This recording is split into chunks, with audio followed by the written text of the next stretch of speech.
She stood at the altar veiled in white, heart pounding with hope. But when the groom saw her face, everything fell apart. Most people would have walked away. He didn't. This is the story of a single dad, a woman the world mocked, and the quiet power of choosing kindness, even when no one else does. Before we begin, if stories of resilience, compassion, and second chances speak to your heart, make sure to subscribe to our channel. We share real emotional tales that remind us what truly matters in life. Now let's begin. Single dad helped a rejected, ugly bride. Everyone mocked. Then she unveiled and changed his life. The church bells chimed, once clear and ceremonious. Before the hush of anticipation fell over the crowd, it was supposed to be a perfect wedding. White roses lined the pews, golden light spilled through stained glass windows, and an organist played soft classical hymns that swelled through the old chapel. Guests in designer suits and jewel-toned dresses whispered excitedly, craning their necks to catch a glimpse of the bride. She entered slowly, her veil long and thick, the lace of her gown gliding behind her like mist. There was something oddly quiet about her movements, like she wasn't walking toward a dream, but toward a sentence. Up front, the groom shifted in place. Chad Fairborn was everything the tabloids had promised, tall, striking, with the careless charm of a man who'd always had the upper hand. He smiled wide for the cameras as the bride approached. His groomsmen elbowed each other, chuckling under their breath. And then she stood before him. The officiant gave the cue and Chad reached for the veil. A few guests leaned forward in anticipation. He lifted it. Silence. A beat. Then laughter, quiet at first, then rippling through the pews like wildfire. Gasps. A few audible, "Oh my God, yes." Some guests tried to hide their reactions behind their hands. Others didn't bother. The woman beneath the veil stood perfectly still. Her face was plain marked by a long, faded scar across her left cheek, and her jaw was slightly asymmetrical. Her hair was pulled tightly back in a modest twist. She didn't wear heavy makeup, nor did she smile. Chad blinked, once took a full step back, and turned to the crowd with an exaggerated grimace. This is not what I signed up for," he said loud enough for his voice to carry. "Dude, is this a prank?" one of the groomsmen called out, laughing. "Is this some charity wedding?" another whispered, not so quietly. The bride stood frozen, a blush of pain blooming in her neck and rising to her ears. For a moment it looked like she might speak, but she only turned. The veil slipped from her hands, and then she ran. Jack Weston stood outside the church, holding a box of engine coils, waiting for someone to open the back door. He wasn't dressed for a wedding, jeans work boots, flannel shirt rolled to the elbows, grease under his nails. Just another delivery before heading back to his garage. Then the doors burst open. He looked up just in time to see her, still in her wedding dress, rush out barefoot into the rain. Her bouquet dropped onto the sidewalk behind her. People followed, phones raised, recording, shouting half-hearted calls after her, like she was part of a reality show. Jack didn't move. The woman paused at the bottom of the steps, looked around wildly, and kept running straight toward the street. Her heel snagged on the curb. She tumbled hard, hitting the wet concrete with a sickening slap. "Hey!" Jack shouted, dropping the box. He rushed over, crouching beside her. "Are you hurt?" She didn't answer. Her hands trembled as she tried to get up, clutching at the soiled lace of her dress. Jack shrugged off his jacket and gently draped it over her shoulders. The crowd loomed nearby, murmuring, filming, some still laughing. Jack shot them a sharp look. "Show's over. Go home." Surprisingly, most backed away. Rain continued to fall in heavy sheets. Jack offered her his hand. She stared at it for a moment, like she wasn't sure what kindness even looked like anymore. Then she took it. They sat in his beat-up pickup truck under the dripping branches of a maple tree a few blocks away. The windshield wipers squeaked awkwardly. Jack handed her a bottle of water from the glove box. She clutched it without drinking. "Thank you," she murmured hoarsely. "Do you want to call someone?" Jack asked. She shook her head. "Family don't have any who matter. Friends." She gave him a hollow laugh. "If I did, do you think they'd have let that happen?" Jack didn't argue. He just nodded slowly, hands resting on the steering wheel. The truck smelled faintly of motor oil, lemon cleaner, and coffee comfortably lived in. Safe. They sat in silence for a while, the kind that didn't feel awkward. Just heavy. "What's your name?" he asked softly. She hesitated. "Lena." "I'm Jack. My daughter and I run a little garage on Pine Street." She nodded, eyes fixed on the raindrops racing down the glass. Jack studied her. There was something about her face, about the way she held herself. Not the scars or the silence, but a kind of quiet strength. Like she had learned how to stand in a storm and not be blown away. "You don't owe anyone an apology, you know," he said. She looked at him then. Really looked. "No one's ever said that to me before." Jack gave a small smile. Then I guess they were all wrong. 10 minutes later, Lena asked to be dropped at a bus station. Jack offered to wait with her, but she shook her head. As she stepped out of the truck, she paused. "Why did you help me?" she asked, rain soaking her hair again. Jack leaned out the window. "Because I've been there. When the world kicks you and you can't get up. I got lucky once someone helped me. Guess I'm just paying it forward." Lena looked away quickly, blinking fast. Then she did something unexpected. She reached into her soaked wedding dress, pulled out a folded slip of paper, and tucked it into Jack's dashboard. "What's that?" he asked. But she had already started walking away, disappearing into the silver haze of the rain.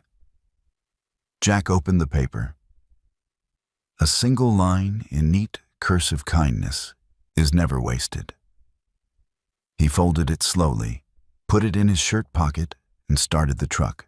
He didn't know it yet, but that small gesture, that one decision to reach out in the rain, was about to change everything.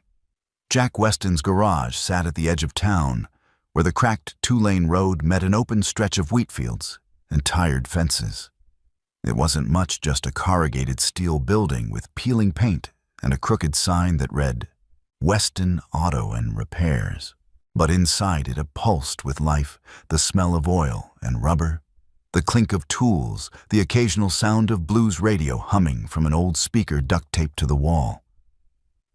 And in the corner of that humble space stood the heart of Jack's world, his 9-year-old daughter, Maisie. She was standing on a milk crate, her small hands carefully turning a screwdriver into the frame of an old lawnmower engine. Her ponytail bounced with concentration, and a smear of grease ran across her cheek like war paint. "You're putting that thing back together faster than I did," Jack said, wiping his hands on a rag as he watched her from the workbench. Maisie grinned. "You're just jealous." "Maybe I am." She beamed with pride, then turned serious.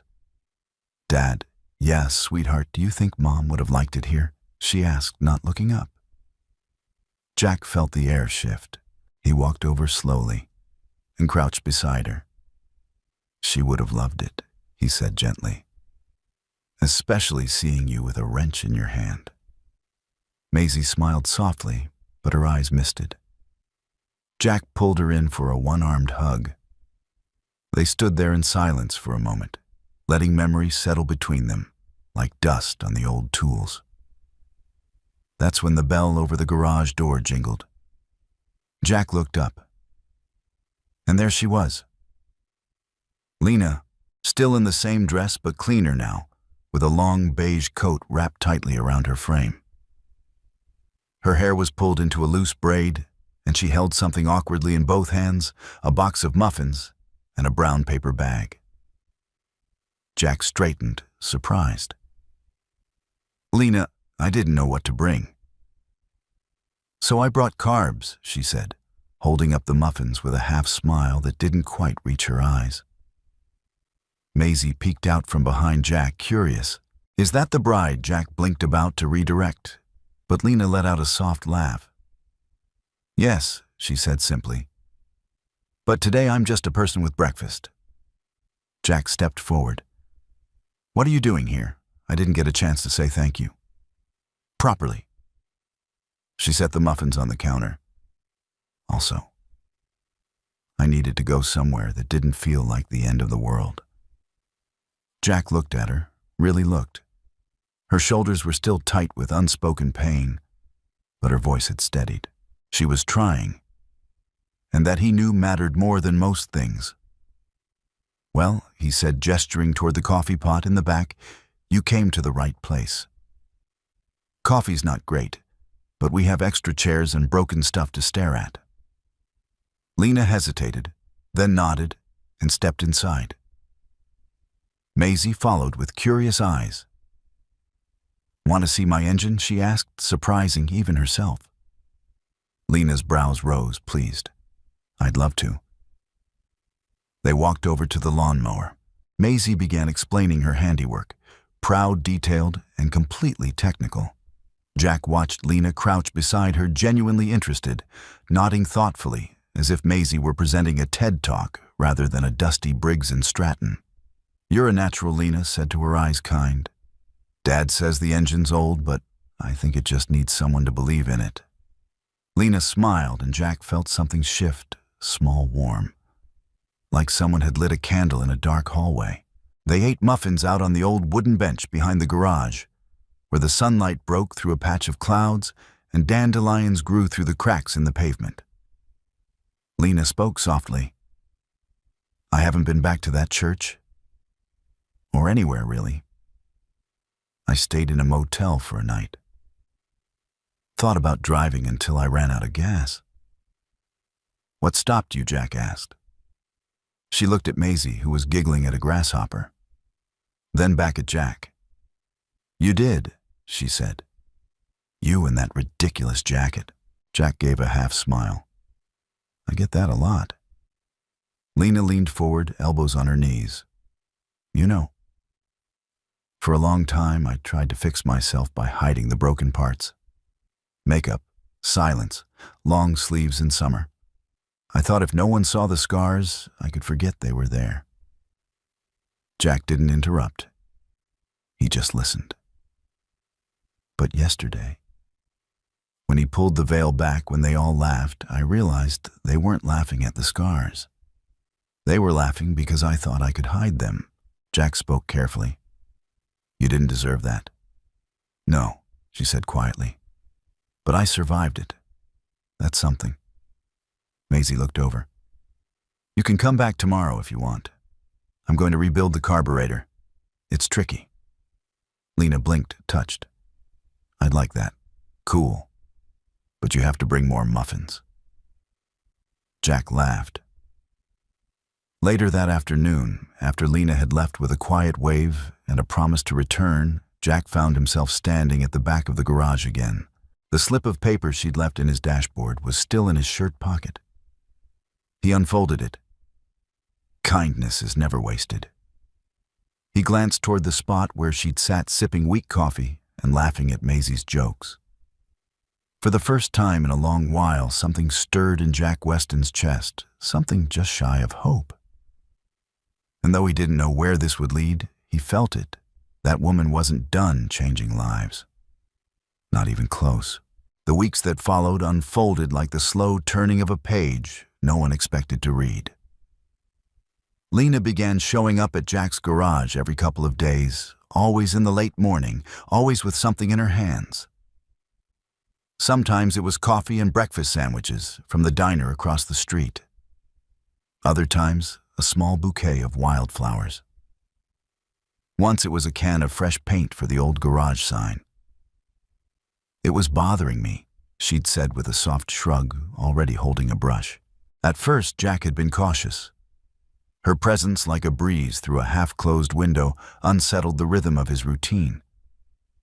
But he couldn't deny that things felt lighter when she was around. Less lonely. Maisie, of course, had accepted Lena with the easy, open trust that only children possessed. She adored her. When Lena braided her hair one afternoon, teaching her how to do a fishtail twist, Maisie had looked at her like she hung the moon. One Tuesday morning, Jack returned from a mobile tire service to find the garage unusually quiet. "Maisie," he called. In here came a voice from the back office. Jack walked in and stopped short. The cramped office, usually a mess of receipts and scattered manuals, had been transformed. Lena stood behind the desk, sleeves rolled up, scanning a spreadsheet on the old desktop monitor. Papers were sorted into neat folders. A legal pad sat beside her, filled with notes and tidy handwriting. Maisie sat cross-legged on the floor with a cookie, reading aloud from a car manual like it was a bedtime story. "What is this?" Jack asked, half amused, half stunned. Lena looked up. "I hope you don't mind. I noticed your receipts were all filed by whichever drawer they fit into. I thought I'd offer a little structure. You're reorganizing my chaos, more like liberating it." Jack rubbed the back of his neck. "You didn't have to do all this." "I know," she said simply, "but I wanted to. I needed something to do. And I like being here." Maisie looked up from her book.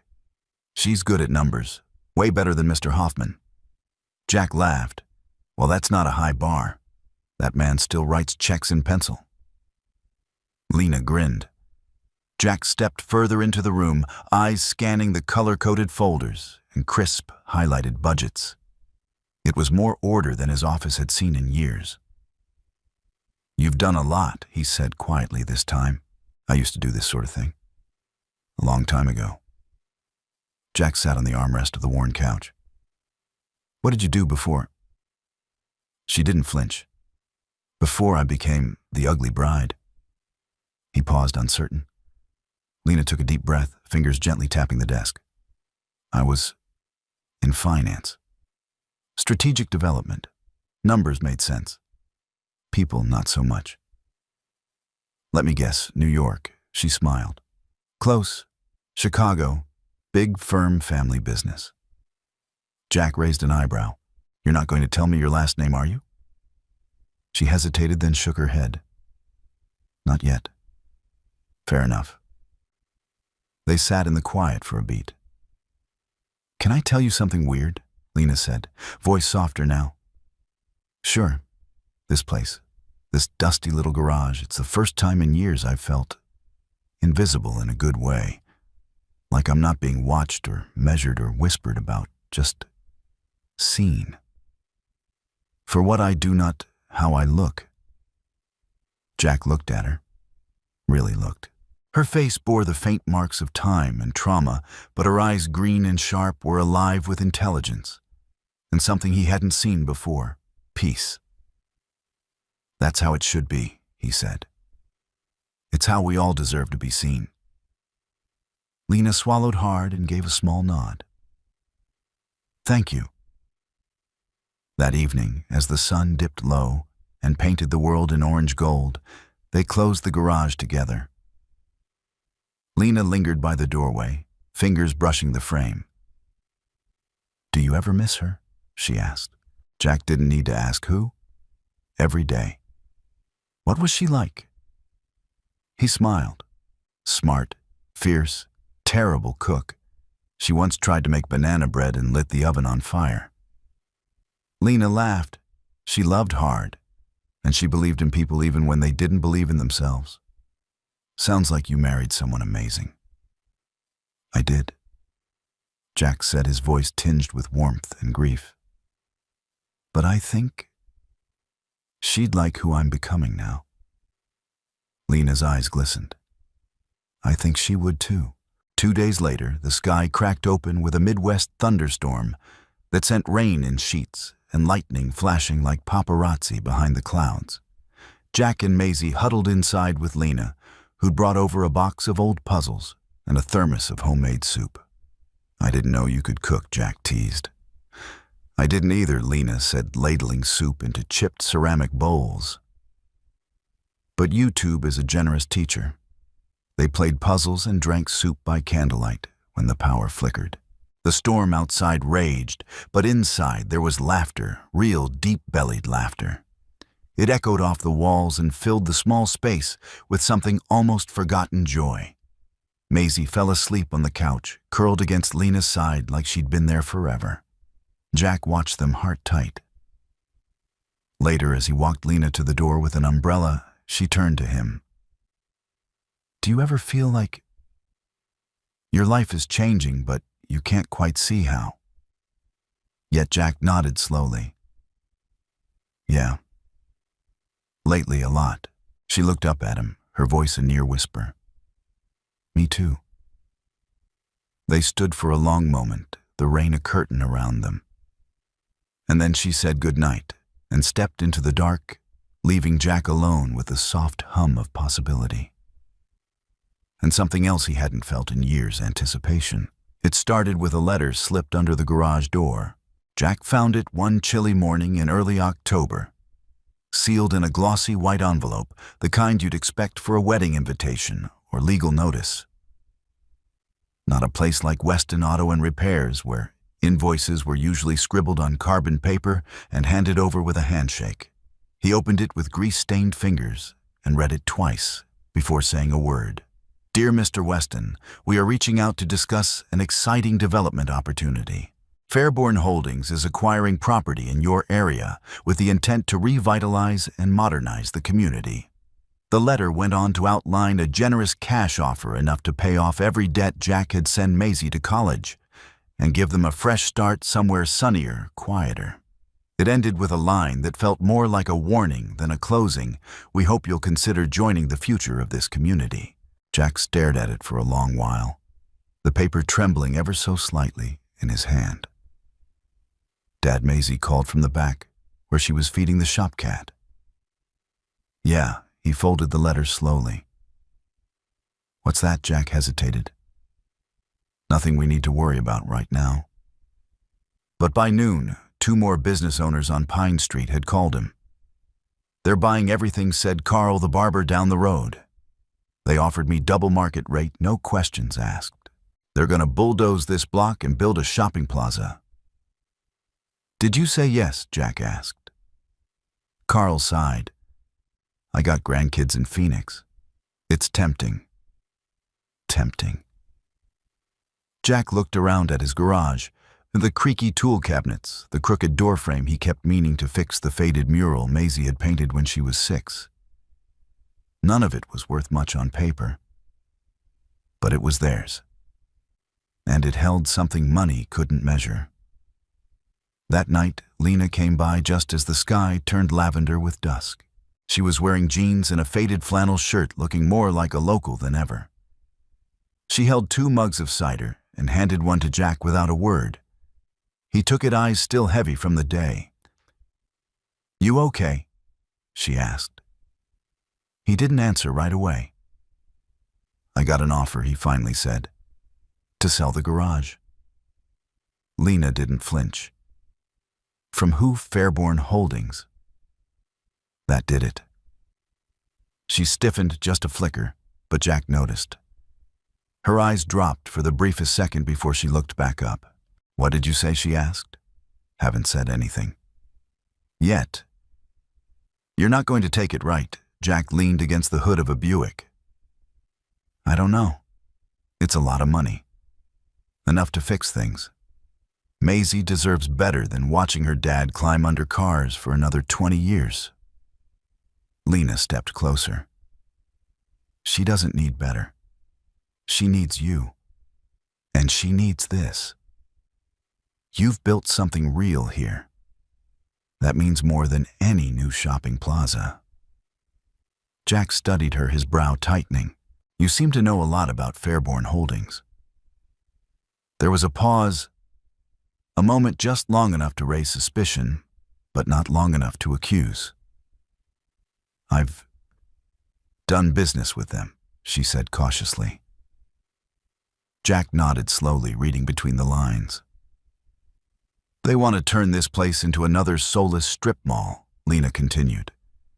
"That's not revitalization, that's erasure." He looked away, jaw tight. "Carl's selling. So's Melinda at the diner. I can't stand here while everyone else cashes out and walk away with nothing. Maybe you don't walk away. Maybe you fight." Jack gave a hollow laugh. "And fight with what I'm, one guy with a wrench and a mortgage." Lena set her mug down. "You have more than that. You have respect. You have community. You have me." Jack turned to her, surprised. "What do you mean? I mean," she said carefully, "if this town is going to be swallowed whole, someone needs to stand up and say no, and you're one of the few people who still has something worth protecting." He let out a long breath. "It's not just about the building. It's memories. My wife and I built this place when we had nothing. We fought for every customer, every dollar. And now some corporation wants to write a check and erase it all like it never mattered." "It did matter," Lena said gently. "It still does."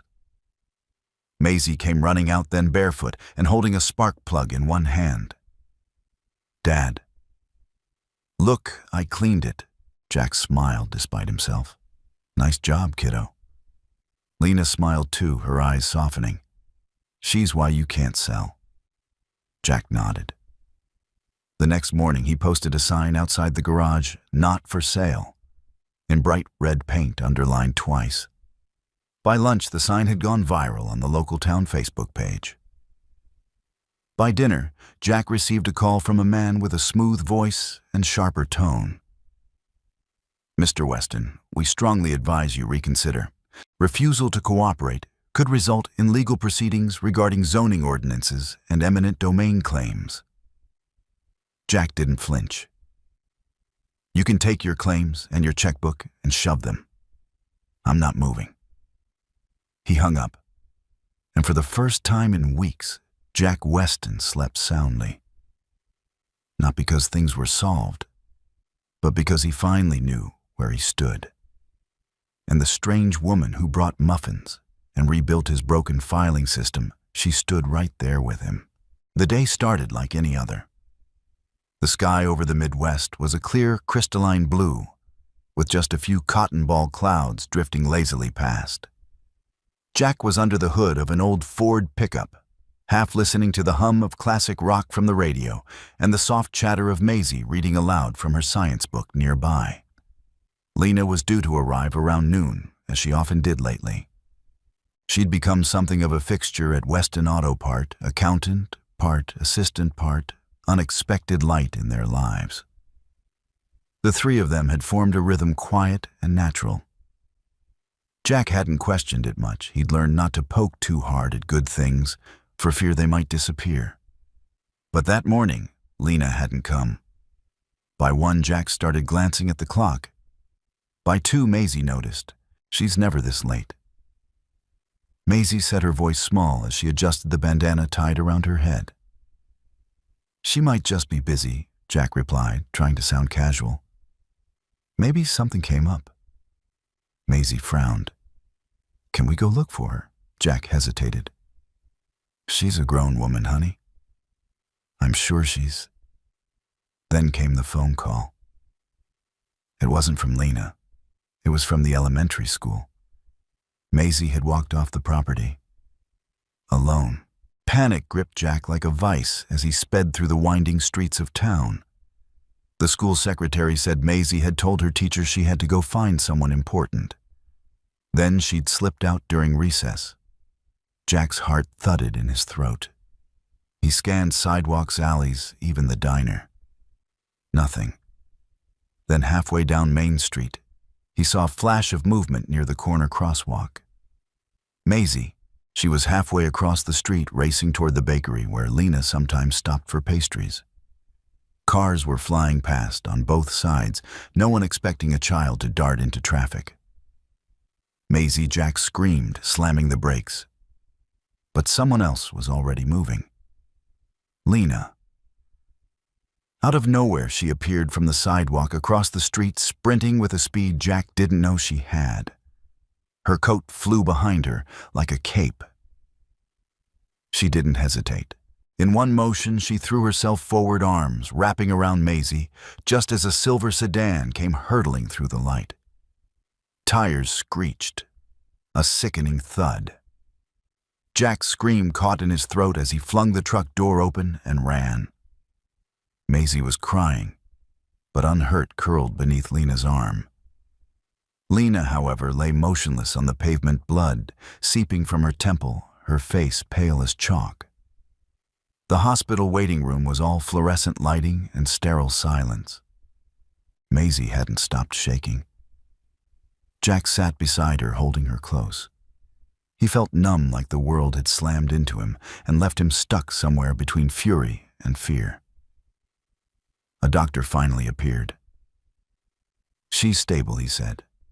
"Minor concussion, bruised ribs, a small gash on the forehead. We've stitched it. She's lucky. Very lucky." Jack nodded slowly, unable to speak. "You can see her soon. She's asking for you." He rose, Maisie clutching his hand, and they followed the nurse down the long white hallway. Lena looked impossibly small in the hospital bed. Her face was bruised, a butterfly bandage stretched across her forehead. But her eyes were open, and when she saw Jack and Maisie, she smiled weakly but genuinely. "Hey, brave girl," she whispered as Maisie rushed to her side. Maisie burst into tears. "I'm sorry, I just wanted to find you. I thought something bad happened." Lena gently cupped her cheek. "It's okay, sweetheart. You're safe. That's all that matters." Jack stood frozen by the door. "You saved her," he said hoarsely. Lena looked at him, eyes glassy. "I'd do it again." There was a long pause. "I need to tell you something," she said, her voice barely above a whisper. Jack stepped closer. "I didn't want it to come out like this." Lena continued, glancing at the TV, mounted in the corner, muted but playing a local news broadcast with a chyron that sent a chill through Jack's spine. "Fairburn Iris, injured in small-town accident." He stared at the screen. The footage showed Lena being carried on a stretcher, her face blurred, but her name unmistakable. He turned back to her, stunned. "Fairburn." She nodded, guilt washing over her features. "I left that life behind. I didn't want it. I didn't think it mattered here." Jack's voice tightened. "You didn't think I deserved the truth?" "It wasn't about you," she said, suddenly more awake. "I was ashamed of who I was, of what my family stood for." Jack's hands clenched into fists. "So you came here into my life, pretending while your company tries to buy out everything and tear it down?" "I didn't know," Lena said, tears rising. "I swear. I left the board months ago. I haven't spoken to my father since before the wedding." Jack's breath came hard and uneven. "I trusted you," he said. "I didn't lie," she whispered. "I just wanted to be seen for who I am, not who I was born to be." The room fell silent. Maisie looked between them, confused and scared. "I need some air," Jack said, stiffly turning to leave. Lena watched him go, her heart splintering in silence. Outside the hospital, Jack leaned against a lamppost, the cool air biting through his jacket. His mind reeled. He didn't know what to be angrier about, the fact that she hadn't told him, or that he still cared so deeply.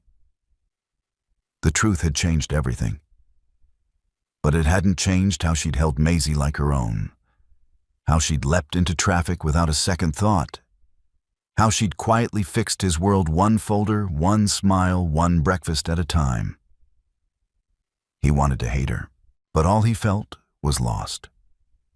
Inside the hospital, Lena closed her eyes and whispered the words she hadn't said out loud in years.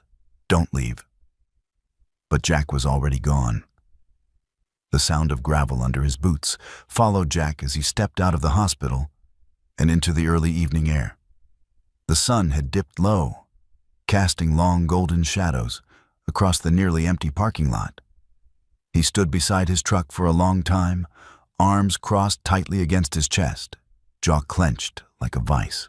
Lena Fairborn. The name echoed in his mind like the roar of a stalled engine. Heiress, billionaire. The very same name printed on the letterhead that tried to buy out his garage, his home, his legacy. She'd walked into his life like a mystery, worn his old coat like armor, laughed with his daughter like family. And she hadn't told him who she was. Inside the hospital, Maisie sat curled in the plastic chair next to Lena's bed, her small hand resting gently on Lena's arm.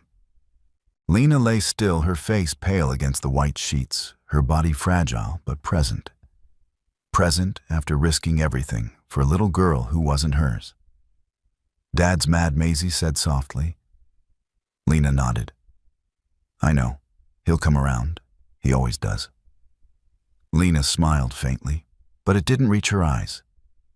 "He deserves to be mad." Maisie tilted her head.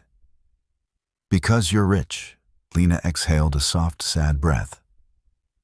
"Not just that. Because you didn't tell him," Lena nodded. Maisie was quiet for a moment and then said, "You saved me. That's more important than being rich or poor." Lena turned her head, blinking back tears. "You're a wise little soul, Maisie Weston." Maisie smiled, proud. "I didn't mean to lie." Lena continued, voice barely above a whisper. I didn't want him to see me as someone who belonged to the people trying to destroy everything he loves."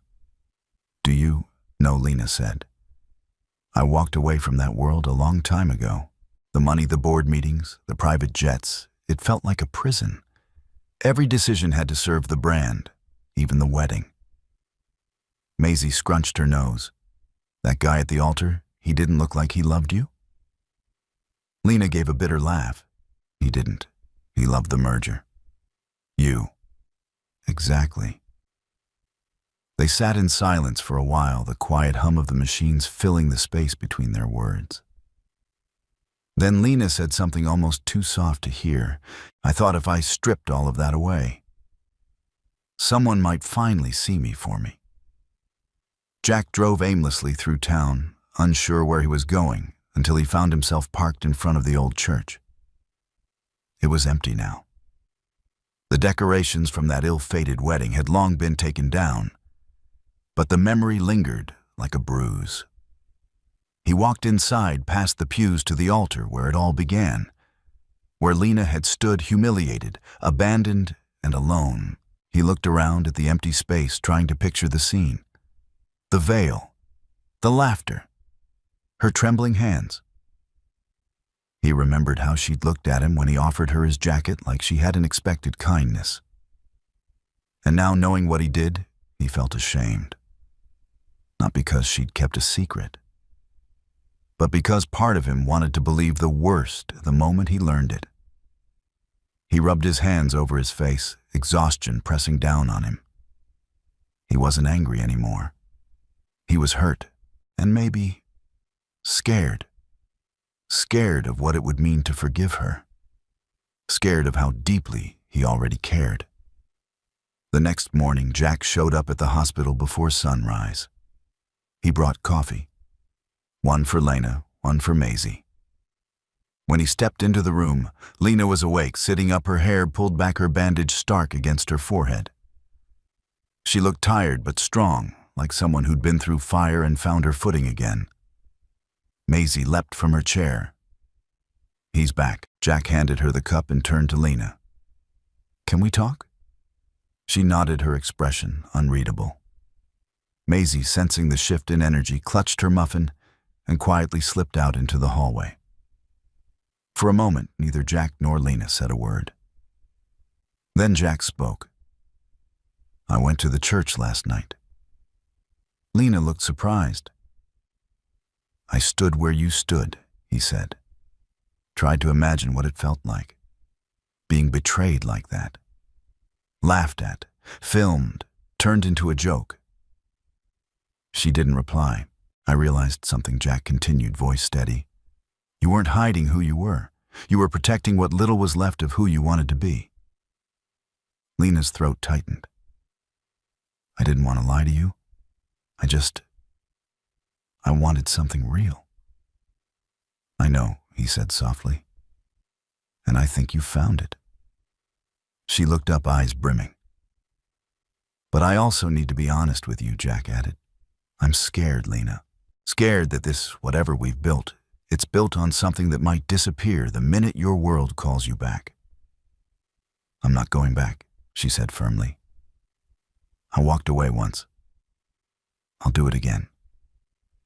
Jack studied her, searching for the cracks, the shadows, the spin. But there was none. Just her. Scarred. Complicated. Real. I believe you, he said. She let out a shaky breath. Do you forgive me? He stepped closer and sat beside her bed. You didn't ask me to trust your name. You asked me to trust you. And I do. A pause. Then he reached into his coat pocket and pulled out a folded slip of paper, the one she had left in his dashboard weeks ago. He unfolded it and held it out. Kindness is never wasted, he read aloud. Lena smiled through her tears. I don't know what happens next, Jack said. But I'm not walking away from this. From you. She reached for his hand, lacing her fingers through his. I'm not going anywhere either, she whispered. And in that sterile hospital room, with the morning sun beginning to pour in, something quiet and powerful settled between them. A beginning. Not built on money or legacy or promises, but on something much rarer. Grace. The not-for-sale sign had become something of a landmark in town. People stopped to take pictures with it. Others left sticky notes of encouragement, keep fighting Jack, or we're with you pinned right onto the garage wall with old spark plugs.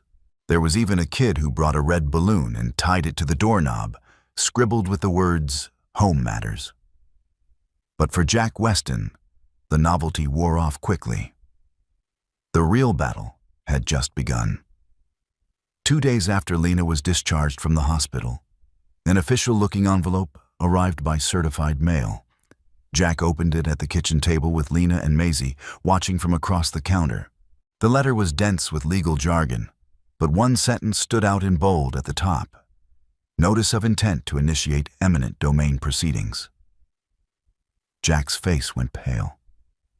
They're not just offering now. They're threatening. Maisie looked confused. What's eminent domain? Jack answered without taking his eyes off the letter.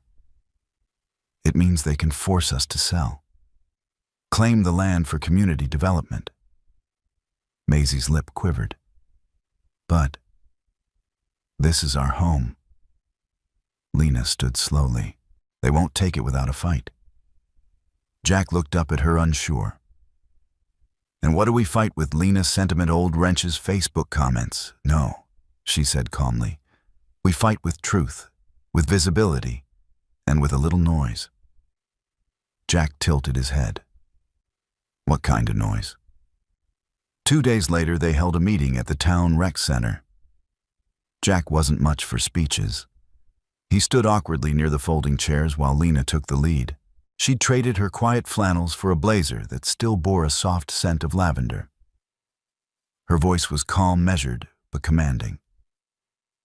My name is Lena Fairborn, she said at the podium, the room going quiet.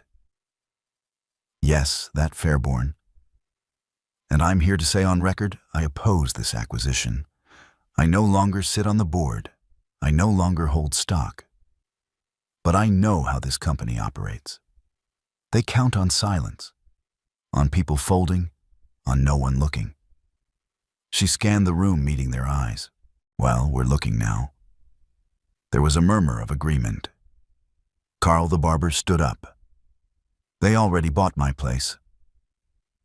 "Can't I just walk away?" "You can," Lena said.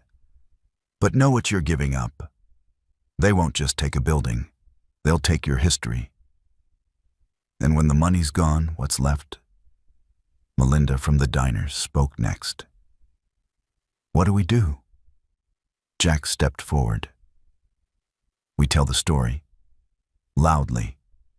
We remind them this place isn't just land, it's ours. The garage where my wife and I built a life. The diner where my daughter took her first steps. The barber shop where people got haircuts before job interviews. This isn't a development zone. It's a neighborhood." The room erupted in applause. From that moment, something shifted. Within days, the town transformed into a living protest. Local artists painted murals across shuttered shops, celebrating the people who lived there. Teenagers started a hashtag, "Inaugurate Our Town, Our Story," posting stories of what the street meant to them. Maisie, with Lena's help, started a lemonade stand out front with a hand-painted sign, "Sour about the sale. Sweeten your day, support the garage." Even the local news showed up. A young reporter from Channel 9 came by with a cameraman asking questions while Jack cleaned a carburetor. So the reporter asked, why fight so hard to keep a rundown garage open? Jack didn't even look up, because it's more than a garage. It's where I learned to heal, where my daughter learned to trust, and where someone walked in, broken, and reminded me how to believe again. The reporter blinked. "You're talking about Lena." Jack finally looked up and smiled. "I'm talking about all of us." A week later, a black SUV pulled into the garage lot. A man stepped out with sharp suit, cold eyes. He introduced himself as Richard Langston, Fairborn's regional legal counsel. Lena immediately stiffened. "I've come to deliver a final notice," he said, handing over a thick folder. "As of next month, proceedings will begin." Jack flipped through the packet, eyebrows tightening. "You really think this is right?" Langston didn't blink. "It's legal." "But is it human?" Lena shot back. Langston turned to her with a smirk. "You should know better than anyone. Business is rarely about humanity. Then maybe it's time we change the rules." Langston glanced around at the crowd beginning to gather. A dozen townspeople, arms crossed, phones filming. "You're making this messy," he said. Jack stepped forward. "Good. Because maybe it's time someone made you uncomfortable for once." Langston tucked the papers back into his briefcase and left without another word. That night, Jack and Lena sat on the hood of an old Buick outside the garage, the sky above them scattered with stars. Maisie had fallen asleep inside, curled up in a sleeping bag beneath Jack's old office desk. "She never lets go of things she loves," Lena said softly. Jack nodded. "She gets that from her mom." They sat in silence for a while. "You didn't have to do all this," Jack said eventually. "Stand up. Speak out." "I know," Lena replied, "but this town saved me, Jack. You and Maisie, you gave me back my name. Not Fairborn, just Lena." He looked over at her, the lines of her face soft in the moonlight. "I'm glad you came back," he said. She smiled. "Me too." Jack reached into his coat and pulled out a tiny object, Maisie's lemonade stand tip jar. He shook it. Loose change rattled inside. Not much, he said, but it's a start. Lena laughed. And for the first time in weeks, so did Jack. The fight wasn't over, but they weren't standing alone, and that made all the difference. Jack wasn't sure what he expected when he walked into the glass tower that housed Fairborn Holdings, but it certainly wasn't this much marble. The lobby was a temple of modern affluence, pristine white walls, angular sculptures, and cold lighting that made even warm skin tones look gray. Behind the reception desk, a young woman with an earpiece barely looked up as Jack approached in his old denim jacket boots scuffed from the garage floor. "Appointment?" she asked. "No," Jack said, "but someone here is threatening to tear down my home. Figured I'd return the favor." She blinked a little startled. "Sir, I just need to talk to someone who knows what's going on," he said, voice calm but edged in steel. "Tell them Jack Weston's here, and I'm not leaving until I get answers." There was a long pause before she picked up the phone and murmured into the receiver. Minutes later, a tall woman with sharp eyes and an even sharper suit appeared from the elevators. She introduced herself as Jillian Marks, Senior VP of Acquisitions. "I understand you have concerns," she said, as she ushered him into a private conference room with polished walnut panels and floor-to-ceiling windows. Jack sat down, arms crossed. "Concerns, putting it mildly. You're trying to take my land, my business. And last week your lawyer handed me an ultimatum like I was disposable." Jillian maintained her corporate calm. "It's standard procedure. Eminent domain is illegal. Don't Jack, cut in. Don't feed me legal vocabulary like I'm too small to matter. You want my signature, you earn it. You show me the truth." Jillian's expression shifted slightly, less polished, more human. "There's a reason you were allowed in, Mr. Weston. Someone anticipated this." She opened a drawer and took out a sleek black USB drive, sliding it across the table. "This is for you," she said. "From Lena." Jack's heart jolted. "She recorded this months ago," Jillian explained. "Left it with our internal counsel under strict instruction. It was meant for the board. And you." Jack picked up the drive slowly, suddenly feeling as though it weighed 10 pounds. "She made it clear she wanted to sever ties with the company," Jillian continued. "Resigned all shares, left her seat, and placed a freeze on certain local developments, including the acquisition of your town. But after her departure, the board overrode her freeze. Legally, they were within rights." Jack's voice was low. "She tried to protect us. She did more than try," Jillian said. "She fought, quietly but hard." Jack looked at her eyes, narrowing. "Why are you telling me all this?" Jillian hesitated. Then, with a trace of a smile, "Because sometimes the right thing doesn't come from a boardroom. It comes from someone willing to get their hands dirty." Later that night, back in the garage, Jack inserted the USB into his old laptop. Lena and Maisie were asleep upstairs in the loft they'd converted into a guest room. He sat at the workbench in the dim light, surrounded by half-finished projects and coffee-stained invoices. The screen flickered. Then Lena appeared. She was seated in what looked like a hotel room, no makeup, hair pulled back. Just her, raw, unfiltered. "Hi," she began, her voice small. "If you're watching this, it means I couldn't say it all in person. Maybe I was scared. Maybe I waited too long. But you deserve to hear it, Jack." Jack leaned in breath, caught in his throat. "I used to believe I had to be perfect. That if I could control the narrative, dress a certain way, smile just enough, I'd be accepted. But all that got me was an empty nameplate on a door and a wedding that wasn't real."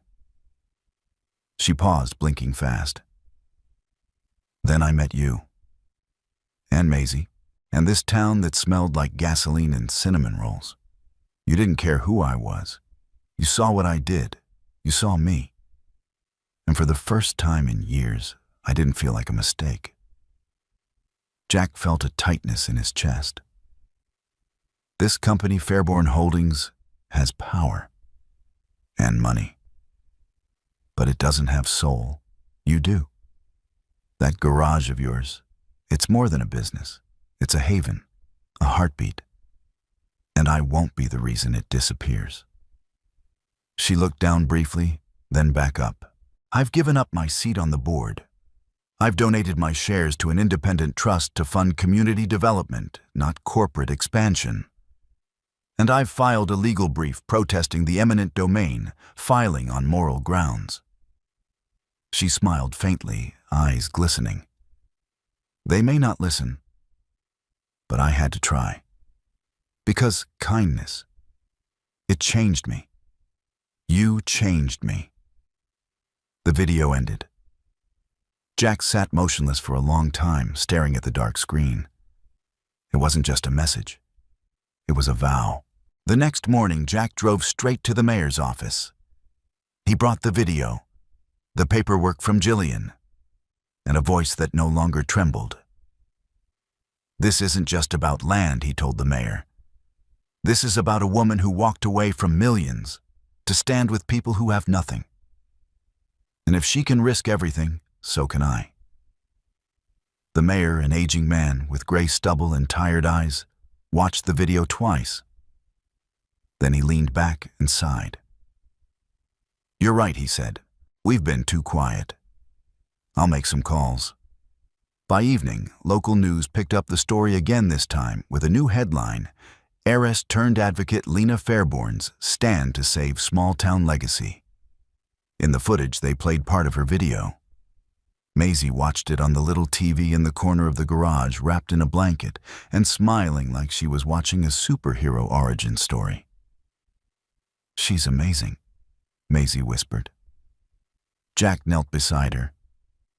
"Yeah, she is." Outside, townspeople started arriving. Not with torches or signs, but with tools. One by one, they came to help reinforce the garage, repaint the exterior, restore the roof, fix the broken neon sign. Not because it was urgent, but because it was theirs.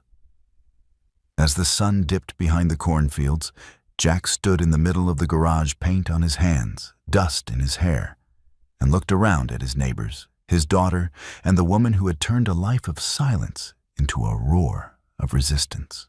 This fight was far from over. But they weren't fighting to survive anymore. They were fighting to belong. And they were winning. Jack stood alone in the garage after everyone had gone home for the night. A cool breeze drifted through the open bay doors, rustling the pages of an old repair manual on the bench. The newly repainted walls gleamed under the soft amber light, and the once flickering Weston Auto sign buzzed steadily above the entrance, finally glowing whole again. It should have felt like a victory. But Jack's mind wasn't at ease. Lena had given up everything: her fortune, her legacy, the safety of a life pre-scripted. For him, for this town, for something as fragile and fleeting as trust. And yet, here he was, still hesitating. Still wondering if a man like him could hold on to something that bright without breaking it. He wiped his hands on a rag, stared at the freshly cleaned concrete beneath his feet, and whispered into the quiet, "What if I don't deserve her?" From the loft above, Maisie's sleepy voice floated down. "That's a dumb thing to say." Jack looked up, startled.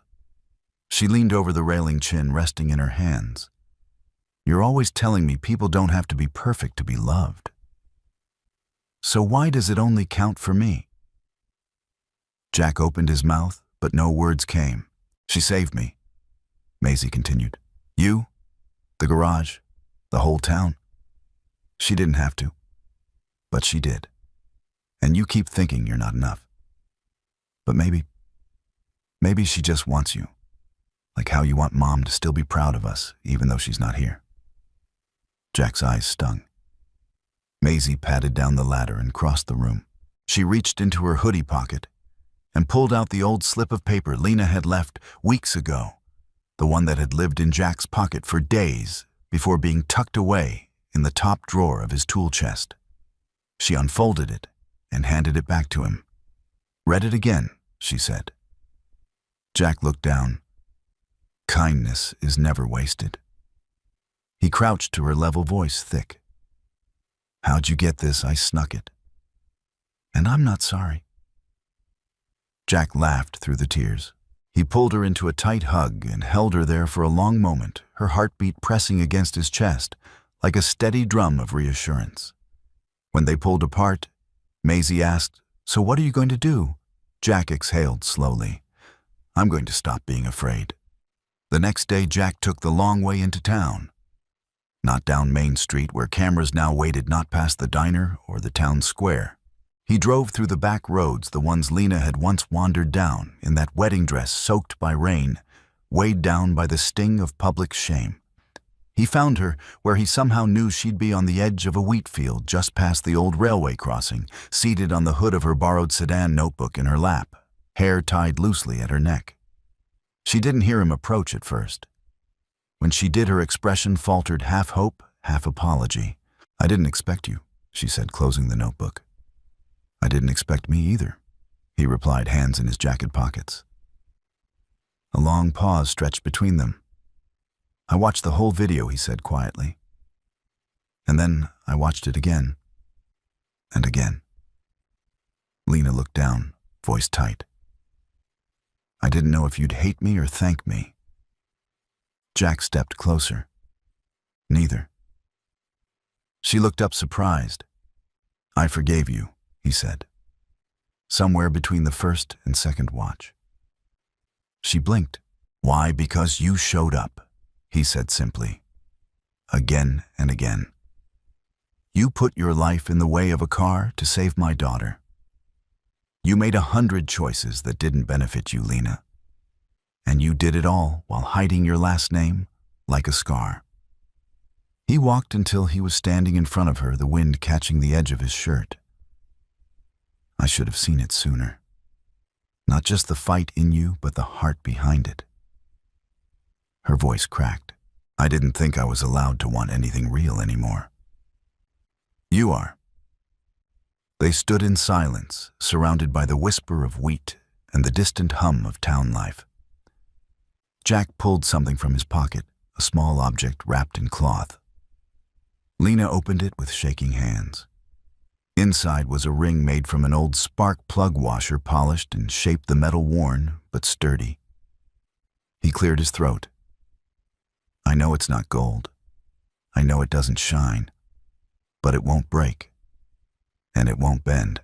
Lena stared at it, breath caught in her chest. "Jack, I'm not asking for forever," he said.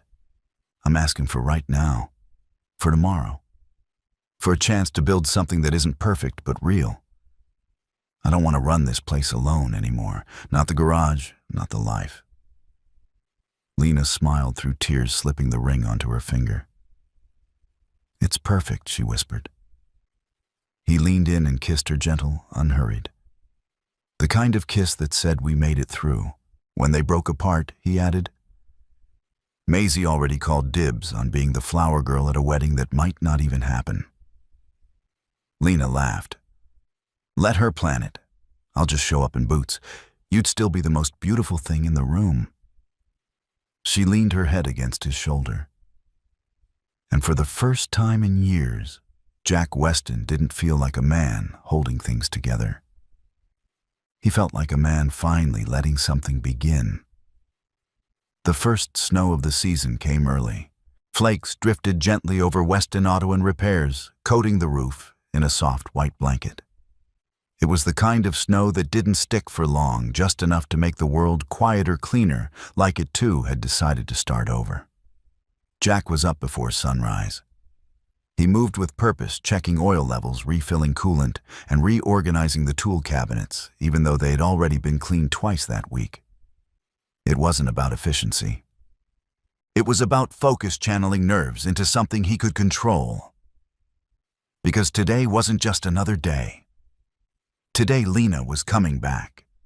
She had gone to Denver for 2 weeks to meet with a non-profit organization that provided transitional housing and vocational training for women leaving abusive homes. When she called Jack from the train station and said, "I want to help build something like this, starting with your town," he'd said only 4 words: "Tell me what you need." Now her return felt like the second half of a sentence that had hung unfinished for far too long. Maisie burst through the garage doors, mid-morning scarf flying behind her like a superhero's cape. Is she here yet? Jack shook his head, smiling. Train gets in at 11.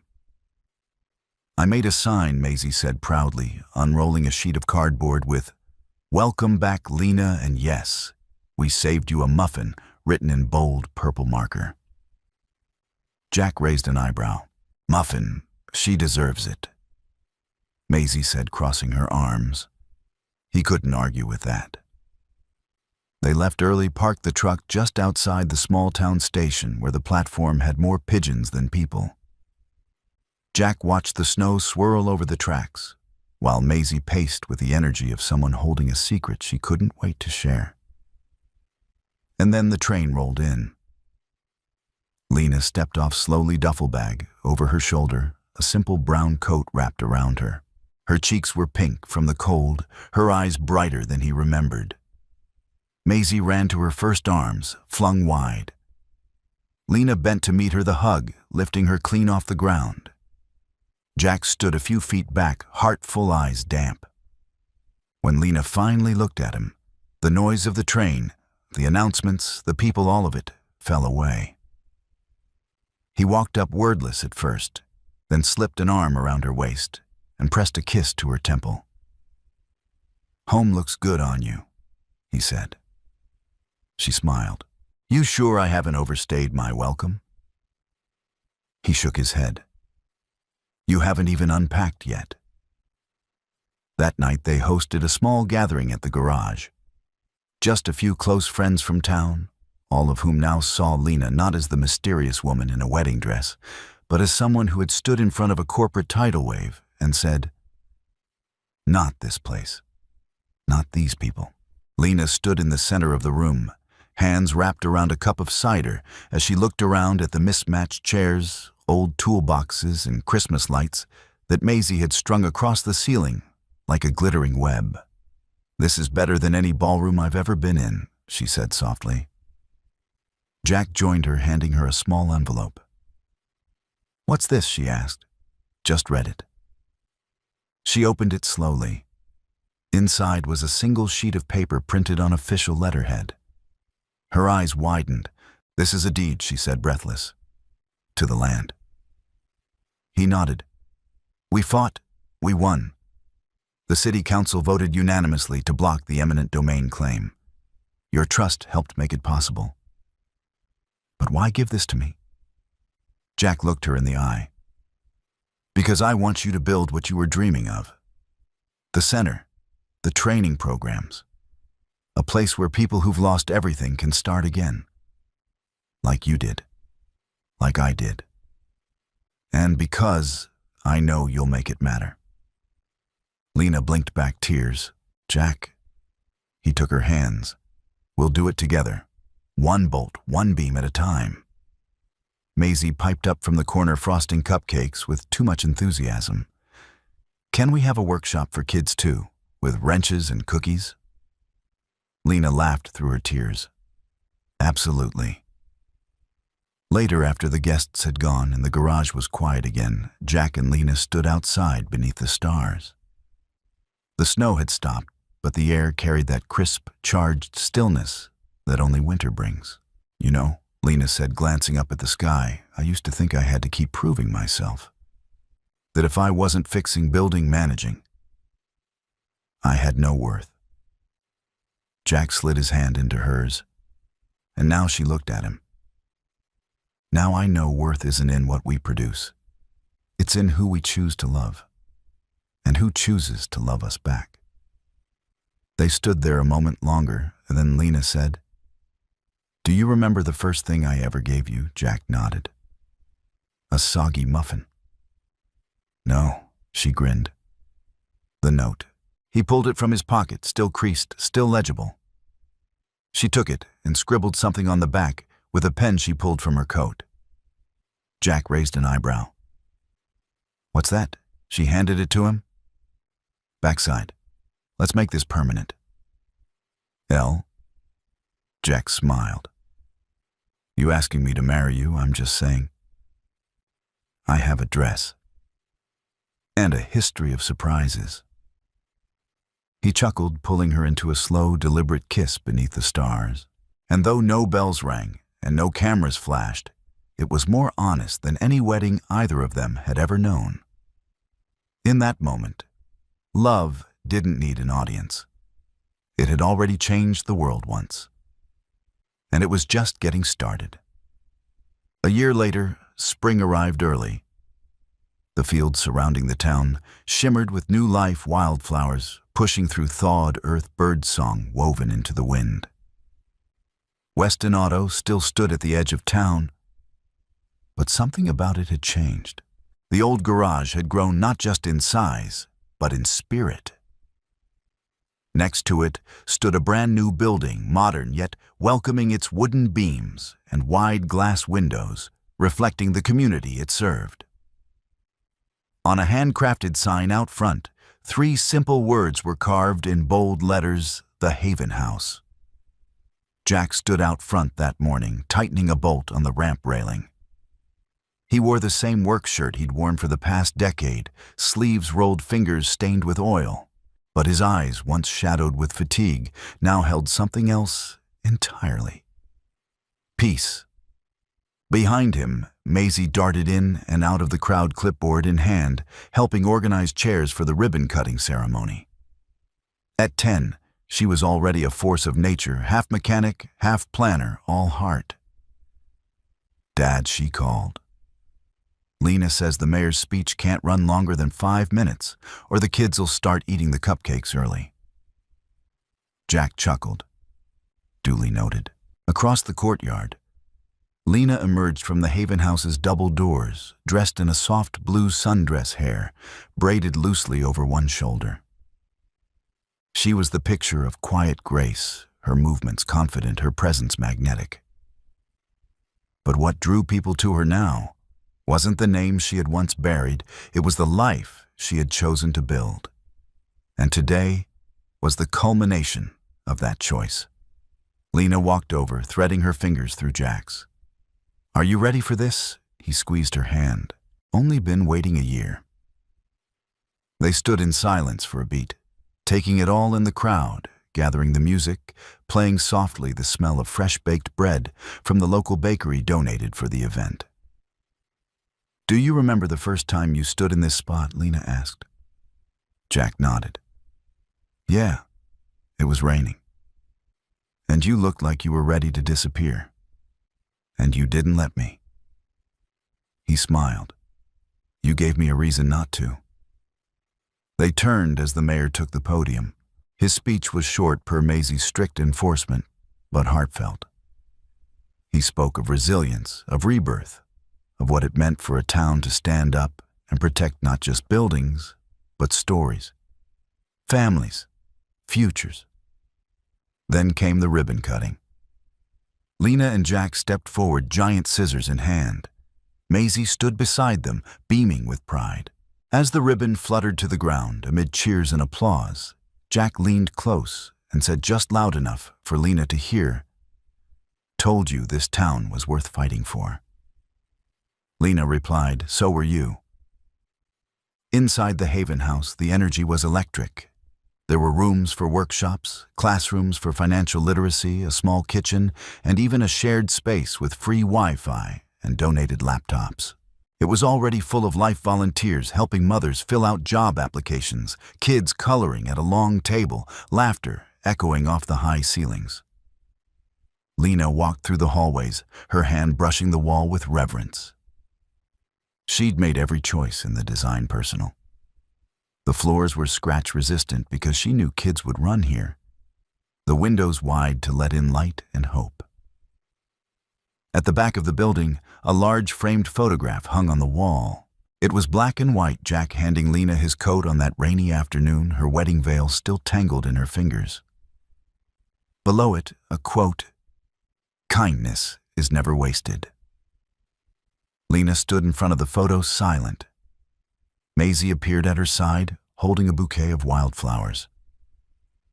"You know, if this place had a theme song, it'd probably be something super cheesy, like Brave by Sarah Bareilles." Lena laughed. "And you'd sing every word." Maisie grinned, loudly, off-key, while twirling. Then that sounds perfect. That evening, long after the guests had gone and twilight had softened the sky, Jack and Lena sat on the front steps of the Haven house. The scent of lilacs drifted in the breeze. Streetlights flickered on one by one, casting golden halos onto the sidewalk. Jack handed her a small envelope. Lena arched an eyebrow. Another deed, he smiled. No, something smaller, but maybe more valuable. She opened it gently. Inside was a folded piece of notebook paper, creased and worn. Her handwriting. Kindness is never wasted. Beneath it, in Jack's handwriting, a new line had been added. Neither is love. Tears welled in Lena's eyes. She looked at him. You kept it all this time. Jack nodded. It reminded me who I wanted to become. She leaned against him, head on his shoulder. So where do we go from here? Jack looked out over the town, and the lights, twinkling like stars, come to rest on Earth. We keep showing up, he said. Every morning, every hard day, every small victory. We love each other the way this place loves us back. And if the world comes knocking again, he turned to her, eyes steady. Then we open the door. Together. They sat in silence for a while, listening to the night settle in. It wasn't the kind of ending you'd find in fairy tales.